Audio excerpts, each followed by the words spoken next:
바티칸 성 베드로 대성전에 한국인 첫 사제인 성 김대건 신부 성상이 세워집니다. 또 내년부터 군인주일이 10월 둘째 주일로 바뀝니다. 오늘 마무리된 주교회의 정기총회 결과 전해드립니다. 북한의 핵위협에 대응하기 위해 한반도에 전술핵을 배치해야 한다는 주장이 제기되고 있습니다. 가톨릭교회의 시각을 짚어봤습니다. 서울시가 반지하 침수로 인한 참사를 막기 위해 반지하 주택을 없애기로 했습니다. 한국도시연구소 최은영 소장과 대책의 실효성을 살펴봅니다.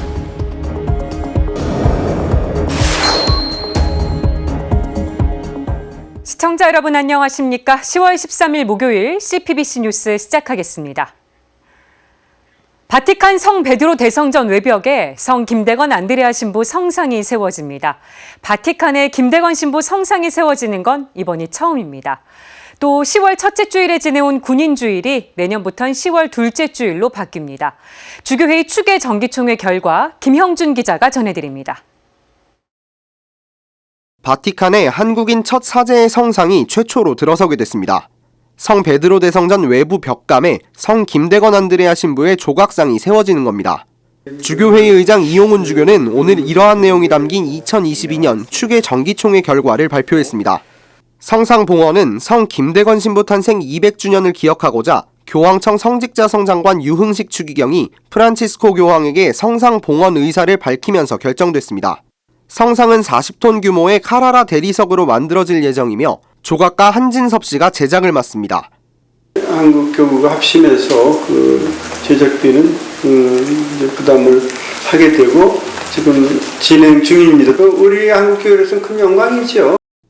주교단은 또 현재 매년 10월 첫째 주일에 지내온 군인주일을 10월 둘째 주일에 지내기로 결정했습니다. 이 주교는 군인주일과 추석 연휴가 겹치는 상황이 반복되면서 날짜를 옮기는 데 동의했다고 밝혔습니다. 초대 조선대목구장 소 브리기에르 주교 시복 추진에 대해서도 논의됐습니다. 2031년 조선교구 설정 200주년과 그로부터 4년 후 맞게 되는 브리기에르 주교의 선종 200주년을 앞두고 서울대교구가 시복을 추진하기로 했습니다. 지난해 아쉽게 통과하지 못했던 가경자 최양업 신부의 시복 기적심사, 다시 추진되고 있는 최신부 기적심사의 청원인으로는 주교회의 시복시성 주교특별위원회 총무 박선용 신부가, 공동연구가로는 그리스도의 레지오스도회 정시몬 신부가 임명됐습니다. 아울러 주교단은 총회에서 교구별 성인 유해 안치 현황을 공유하고 더욱 철저한 보존과 관리에 만전을 기하기로 했습니다. 성인 유해의 개인 소유는 인정되지만 교구에 신고해야 하고 보관이 어려운 상황에는 반드시 교구에 다시 인계해야 합니다. 철저하게 관리해야 한다는 건 교구별로 다 알고 있죠. 근데 이번 계기를 통해서 성인 유해 분배 전수 조사를 하게 된 거고요. 그래서 그야말로 성인 유해를 갖고 있는 사람들을 누가 언제 어떻게 갖고 있는지 그 목록화 하게 된 거고 철저하게 관리하겠다는 거고. 한편 주교회의 시복시성 주교특별위원장에는 김종광 주교가 선출됐으며 순교자 현영과 성지순례 사목위원장은 옥현진 주교가 맡게 됐습니다. CPBC 김형준입니다. 북한의 핵위협에 대응하기 위해 우리도 핵무장을 해야 한다는 주장이 제기되고 있습니다. 윤석열 대통령도 여러 의견을 경청하고 따져보고 있다고 밝혔는데요. 가톨릭교회의 시각은 어떨까요? 제2차 바티칸 공의회 문헌과 성 요한 23세 교황의 회칙, 지상의 평화에 잘 나와 있습니다. 맹현균 기자입니다. 윤석열 대통령은 최근 출근길 약식 회견에서 전술핵 재배치 관련 입장을 밝혔습니다. 윤 대통령은 우리나라와 미국 조야의 여러 의견들을 잘 경청하고 따져보고 있다고 말했습니다. 지난 8월 취임 100일 기자회견에서는 핵 비확산 체제에서 이탈하지 않을 것이라고 한 만큼 북핵의 그 위협이 고도화되고 기존에 있는 정도의 확장 억제로 되지 않는다고 한다면은 이 확장 억제가 아마 그 형태가 조금 변화될 수는 있겠습니다만은 NPT 체제에 대해서는 끝까지 포기하지 않고 지켜낼 생각입니다. 정부 입장이 변한 것 아니냐는 관측이 제기됐습니다. 대통령실은 진화에 나섰습니다. 핵 비확산 체제에서 이탈하지 않겠다는 방침을 재확인했습니다. 대통령실 관계자는 기본적으로 기존의 입장과 달라진 것은 없다고 설명했습니다. 하지만 정치권과 학계 일부에서는 전술핵 재배치를 검토해야 한다는 주장이 나옵니다. 정진석 국민의힘 비상대책위원장은 SNS를 통해 북한이 7차 핵실험을 강행한다면 문재인 정부 시절 체결된 9.19 남북 군사합의는 물론 1991년의 한반도 비핵화 공동선언 역시 파기돼야 한다고 주장했습니다. 사실상 우리도 핵무기를 가져야 한다는 뜻으로 해석됩니다. 가톨릭교회 입장은 단호합니다. 가톨릭교회의 평화로는 성 요한 23세 교황의 회칙 지상의 평화와 제2차 바티칸 공의회 문헌인 사목헌장에 자세히 나타납니다. 프란치스코 교황이 최근 러시아와 우크라이나 전쟁을 거론하면서 제2차 바티칸 공의회를 언급한 이유입니다. 이와 함께 교황청은 최근 바티칸 뉴스를 통해 제2차 바티칸 공의회와 성 요한 23세 교황 관련 소식을 연일 보도하고 있습니다. 단순히 제2차 바티칸 공의회 60주년을 기념하기 위해서가 아닙니다. 60년 전 쿠바 미사일 사태로 촉발된 위기가 우크라이나 전쟁과 한반도 긴장 고조 등 현재의 모습과 닮아있기 때문입니다. 핵무기 반대에 대한 교회의 가르침은 분명합니다. 쿠바 미사일 사태로 촉발됐던 핵전쟁의 위기를 경험한 인류에게 성 요한 23세 교황은 회칙 지상의 평화를 발표했는데요. 회칙 112항에서 교황께서는 핵무기 개발을 금지하고 끝내는 완전한 무장해제 상태에서 효과적인 감시체제를 운영하도록 촉구하는 것이다. 이렇게 말씀하십니다. 미소 냉전 시대 양측은 끊임없이 군비 경쟁을 벌였습니다. 군비 경쟁을 벌일수록 긴장의 수위는 높아졌습니다. 미소 냉전의 시대에 양측이 엄청난 양의 핵무기를 가지고 있었고 핵무기가 없어서가 아니라 신뢰가 없었기 때문에 핵전쟁에 공포가 있었다는 사실을 기억해야 합니다. CPBC 맹현균입니다. 올여름 폭우로 반지하 주택에서 일가족이 사망하는 참사가 발생했죠. 서울시는 이런 일을 막기 위해 반지하 주택을 없애겠다고 밝혔습니다. 우선 중증 장애인 가구의 공공임대주택 이주를 지원하고요. 민간임대주택으로 가길 원하면 바우처를 지급합니다. 김영규 기자가 보도합니다. 서울시가 이달부터 반지하 거주 가구별 지원에 들어갔습니다. 앞서 서울시는 지난달 침수위험 반지하 주택에 거주하는 중증장애인 370가구에 대해 주택 상태 조사와 거주자 특성 면담 조사를 마무리했습니다. 면담 조사에는 모두 220가구가 응답했습니다. 지상층 이주를 희망하는 기초생활 수급 가구는 69가구로 조사됐습니다. 서울시는 이주를 돕는 데 그치지 않고 보증금과 이사비를 비롯해 초기 정착을 위한 생필품을 지원합니다. 특히 중증 장애인 가구에는 월 20만 원의 반지하 특정 바우처도 지급합니다. 공공임대주택이 아닌 민간임대주택의 지상층으로 이주를 원하는 경우입니다. 다음 달 중으로 희망 가구를 접수받은 뒤 12월부터 지급할 예정입니다.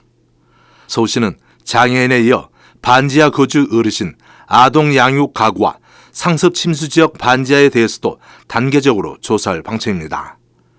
서울시는 조사를 마친 뒤 국토교통부와 종합대책을 수립할 계획입니다.